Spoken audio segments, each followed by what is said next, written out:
12 मई 2026 रात के करीब 10:20 नोएडा में बैठा एक परिवार अपनी बेटी के फोन का इंतजार कर रहा था। तभी अचानक फोन बजता है। कॉल थी ट्विशा की सास की। उनकी आवाज में न घबराहट थी न बेचैनी। उन्होंने बस इतना कहा, ट्विशा की सांसें नहीं चल रही, हम उसे हॉस्पिटल लेकर जा रहे हैं। ये सुनते ही परिवार के पैरों तले जमीन खिसक गई। माँ रोने लगी, पिता भगवान से दुआ करने लगे कि उनकी बेटी ठीक हो जाए। लेकिन कुछ ही मिनट बाद फिर फोन आता है और इस बार जो कहा गया उसने पूरे परिवार को तोड़कर रख दिया। ट्विशा अब इस दुनिया में नहीं रही। आखिर ऐसा क्या हुआ था भोपाल के उस घर में जहां कुछ महीने पहले ही ट्विशा दुल्हन बनकर गई थी? क्या सच में उसने आत्महत्या की थी या फिर उसके साथ कुछ और हुआ था? क्यों पोस्टमार्टम रिपोर्ट ने ससुराल वालों की कहानी पर सवाल खड़े कर दिए? और आखिर कौन थी ट्विशा शर्मा? ये जानने के लिए वीडियो के अंत तक बने रहिए। इस केस की शुरुआत होती है उत्तर प्रदेश के नोएडा शहर से, जहां ट्विशा शर्मा अपने परिवार के साथ रहती थी। एक पढ़ा लिखा,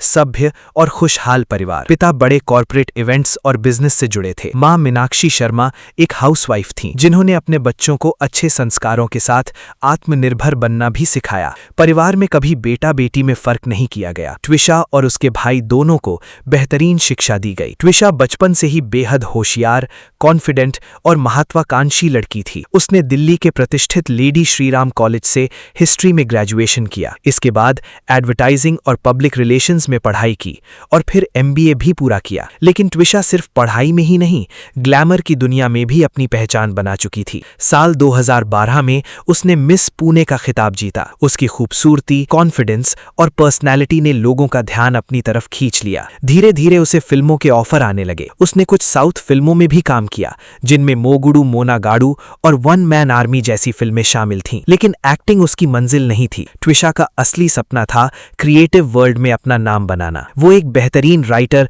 और ब्रांड स्ट्रैटेजिस्ट थी। इसी वजह से उसने करीब 15 साल तक बड़ी बड़ी कंपनियों में काम किया, जैसे ओगिलवी, एडलमैन और अमेरिकन एक्सप्रेस। वो दिल्ली एनसीआर की एक मल्टीनेशनल कंपनी में मार्केटिंग मैनेजर के पद पर काम कर रही थी। वहीं उसका भाई हर्षित भारतीय सेना में मेजर था। एक तरफ बेटी कॉर्पोरेट दुनिया में नाम कमा रही थी, दूसरी तरफ बेटा देश की सेवा कर रहा था। परिवार को अपने दोनों बच्चों पर गर्व था। सब कुछ बिल्कुल परफेक्ट लग रहा था। लेकिन फिर ट्विशा की जिंदगी में एंट्री होती है समर्थ सिंह की, भोपाल के एक हाई प्रोफाइल क्रिमिनल लॉयर की। समर्थ एक प्रभावशाली परिवार से ताल्लुक रखता था। उसकी मां गिरिबाला सिंह रिटायर्ड डिस्ट्रिक्ट जज थीं और पिता भी न्यायिक सेवा से जुड़े रहे थे। समाज में उनका काफी रुसूख था। समर्थ लव मैरिज करना चाहता था, इसीलिए उसने एक डेटिंग ऐप पर प्रोफाइल बनाई और वहीं उसकी मुलाकात हुई ट्विशा से। दोनों की बातचीत शुरू हुई, धीरे धीरे दोस्ती हुई, फिर मुलाकातें बढ़ीं और करीब 1.5 साल तक दोनों रिलेशनशिप में रहे। ट्विशा को लगा कि समर्थ एक समझदार और जिम्मेदार इंसान है। जब दोनों को लगा कि वो शादी के लिए तैयार हैं,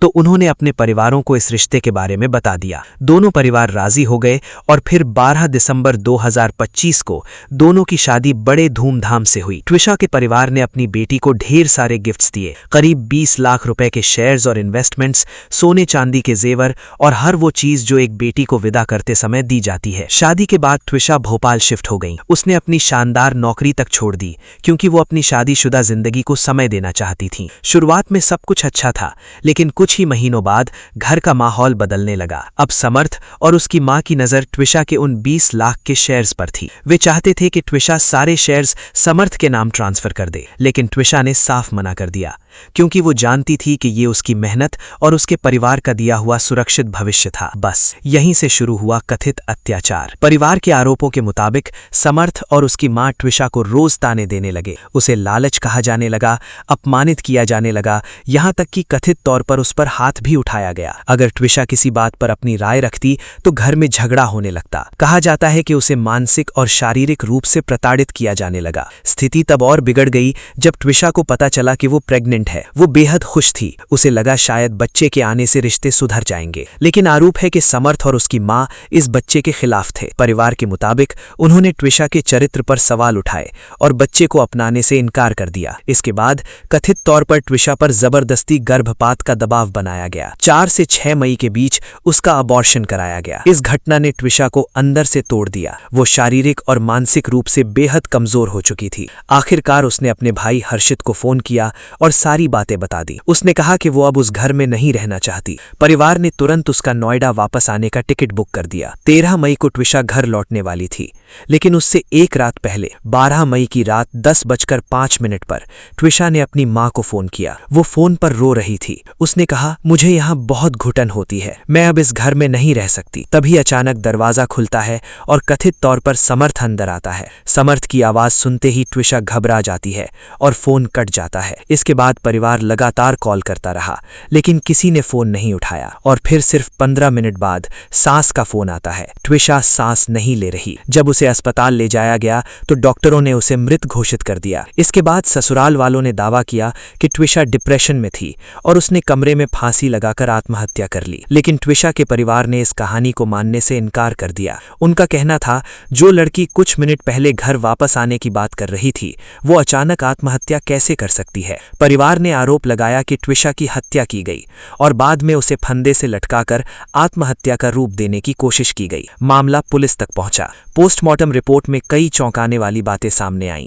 रिपोर्ट के अनुसार ट्विशा के शरीर पर कई चोटों के निशान थे। हाथों, कानों और पीठ पर नीले निशान पाए गए। इसके अलावा रिपोर्ट में एंटी मॉर्टम हैंगिंग का जिक्र था, यानी जब उसे लटकाया गया तब उसकी सांसें चल रही थीं। इतना ही नहीं, उसके हाथों और गले पर ऐसे निशान भी मिले जो संघर्ष की तरफ इशारा कर रहे थे। जांच में ट्विशा की कुछ पुरानी चैट्स भी सामने आईं। इन चैट्स में वो अपनी मां और भाई से कह रही थीं, मैं बुरी तरह फंस गई हूं, ये लोग बहुत घटिया हैं। इन सब के बाद पुलिस ने समर्थ सिंह और उसकी मां के खिलाफ दहेज प्रताड़ना और अन्य गंभीर धाराओं में मामला दर्ज कर लिया। हालांकि इस वीडियो के बनने तक गिरफ्तारी नहीं हुई थी। समर्थ की मां को अग्रिम जमानत मिल चुकी थी, जबकि समर्थ की जमानत पर सुनवाई जारी थी। अपनी बेटी को इंसाफ दिलाने के लिए ट्विशा का परिवार भोपाल पहुंचा और मुख्यमंत्री आवास के बाहर धरने पर बैठ गया। मीडिया के सामने ट्विशा के पिता रो पड़े।